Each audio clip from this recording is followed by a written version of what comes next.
මල් ශාලාවේ මිනිස්සු දැන් ඔයාලා ඔය ඇඳගෙන ඇවිල්ලා ඉන්නේ ඔයාලා ආසා කරන ඇඳුමක්නේ.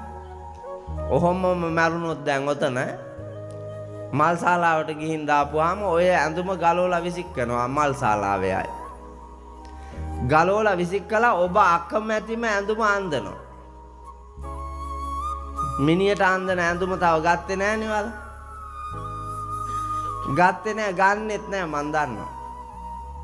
ඒක භයානක ඇඳුම. අකමැතිම ඇඳුම. හැබැයි අඳින්නම වෙනවා. අකමැතිම කාමරේ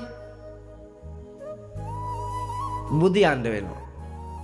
ඒ මිනි පෙට්ටිය. කවුරුවත් ඒ කාමරේ හදාගන්නේ නැහැ. ඒ කාමරේ ප්‍රාර්ථනා කරන්නෙත් නැහැ. අකමැතිම ඇඳුම ඇඳගෙන අකමැතිම පෙට්ටියේ බුදියාගෙන අකමැතිම ඉඩමට යන්න ඕනේ. සෝන් කනත්තට. මේකලා අපේ හඳුන්නේ දන්නේ නැනේ ඔක. මේකලා ඔක දන්නේ. අල්ලපු එකාගේ වත්තත් අල්ලා ගන්නවා. මහපාරත් අල්ලා ගන්නවා. ගඟත් අල්ලා ගන්නවා. ඇලත් අල්ලා ගන්නවා.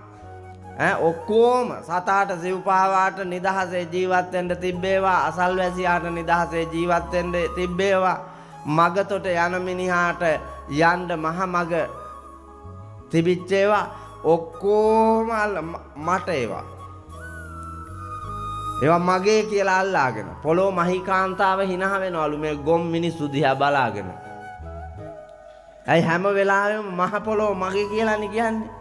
පොළොවට hina යනවලු. මහ පොළොව කියනවලු අනේ මෝඩේ.